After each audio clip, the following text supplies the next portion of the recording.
Donc, moi, je m'appelle Corinna Joseph. Je suis la créatrice de ce projet pour le mois de l'histoire des Noirs. Juste pour vous donner un petit peu d'idée de qui que je suis. Je suis photographe professionnelle. Je termine aussi mon baccalauréat en communication et en médias. Je suis d'origine haïtienne et égyptienne. Mon père est né en Haïti, ma mère est née en Égypte. Je suis la première génération née ici au Canada, à Ottawa plus précisément.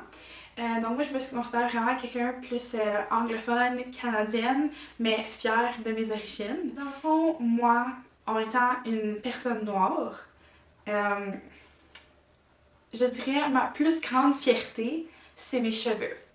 J'ai presque toujours, à part à l'exception d'avoir des tresses à chaque peut-être 2-3 ans, j'ai toujours mes cheveux au naturel. Pour moi, c'est une de mes plus grandes fiertés. C'est tout ce que j'ai ici sur la tête, qui demande beaucoup d'entretien, vous le savez sûrement.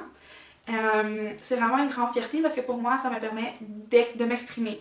En fait, mes cheveux me donnent beaucoup de pouvoir et c'est avec ce pouvoir-là que je suis capable de répliquer aux propos racistes qui sont dits envers moi ou que je témoigne envers d'autres personnes. Honnêtement, mes cheveux sont une partie de moi. Alors dans le fond, je suis fière d'être noire. Je suis fière de mes origines égyptiennes et haïtiennes. Je suis fière de qui que je suis, de toutes les expériences positives et négatives que j'ai vécues ont fait en sorte que je suis la personne que je suis aujourd'hui. La personne qui a pris beaucoup d'énergie et de force pour créer ce projet qui me tient à cœur. Être noire, ce n'est pas toujours facile. J'ai déménagé lors de mon adolescence. J'ai fait 3 écoles secondaires en 5 ans, donc j'ai vécu beaucoup de changements.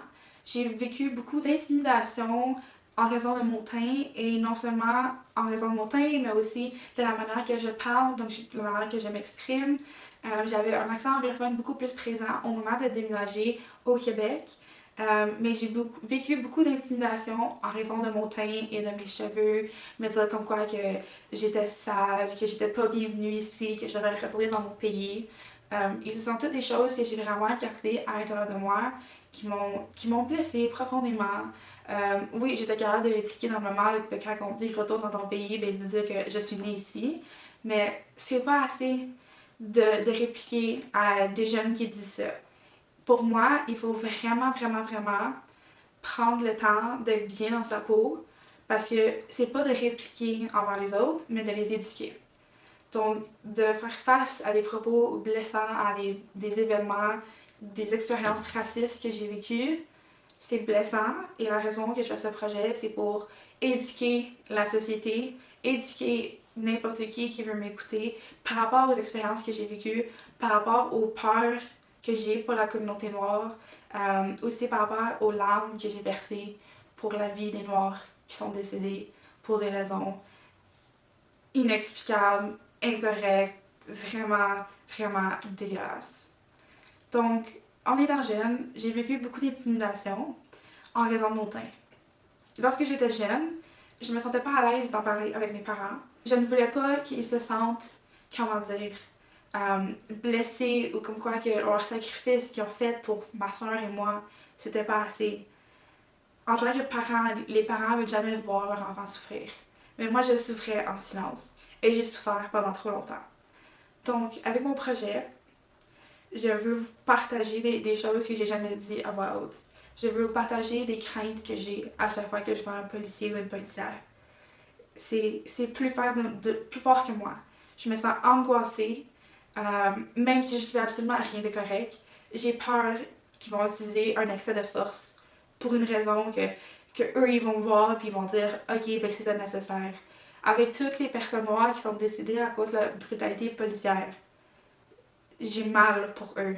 Je ressens la douleur de leur famille, de leurs proches. Je suis vraiment quelqu'un, comment dire, vraiment quelqu'un qui prend ça à cœur.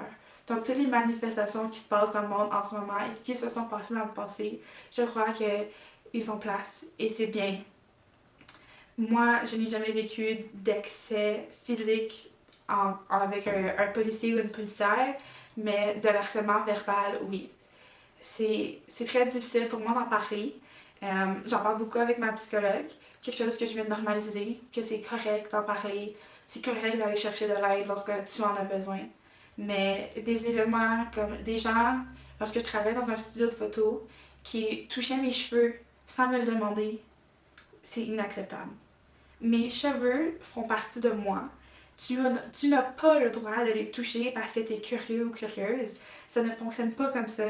C'est dégueulasse, inacceptable. C'est juste un gros non.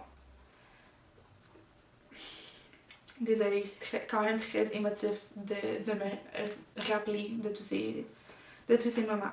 Avec le recul que j'ai aujourd'hui, je suis capable de dire que j'ai été victime de racisme.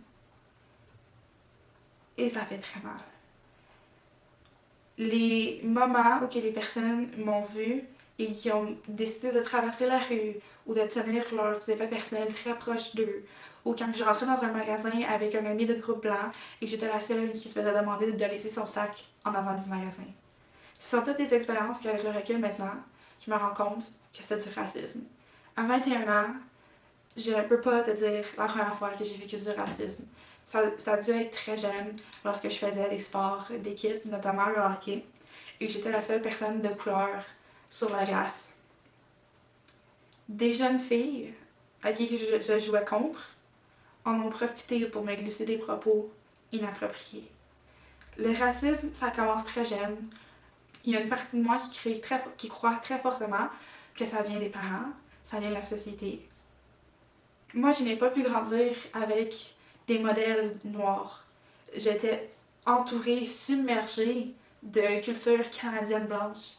Donc ça a pris du temps pour que je trouve qui je suis.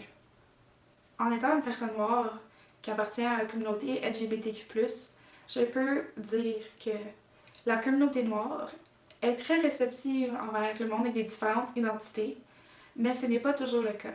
Il y a plusieurs moments où, avec ma propre communauté, je me sens comme que je ne peux pas être tout à fait moi-même. Donc, j'ai souvent vécu la discrimination de ma propre communauté pour qui que je suis. Et ça aussi, ça fait mal. Le but de mon projet, ce n'est pas de dire que tous les blancs sont pareils, qui sont horribles, qui disent des propos déplacés, puis que les noirs sont parfaits.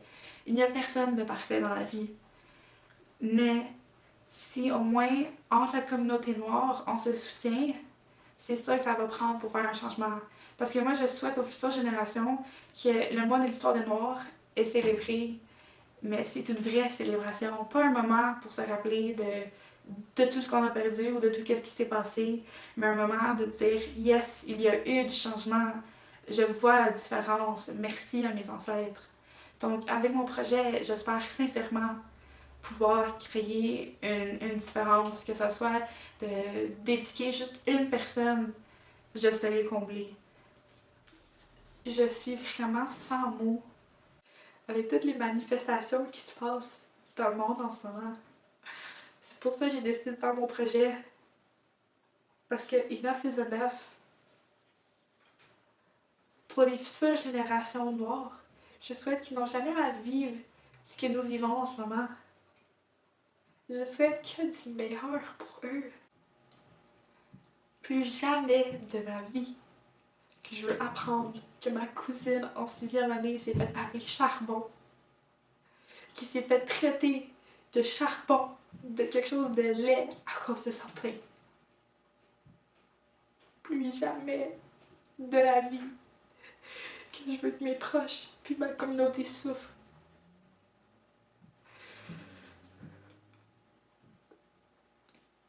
Ma cousine, si tu regardes ceci, tu es belle, tu es forte, tu as des parents et des sœurs qui t'aiment.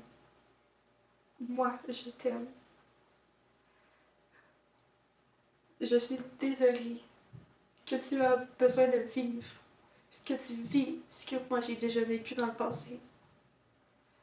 J'espère juste que pour les générations futures, que ça ne soit pas comme cela.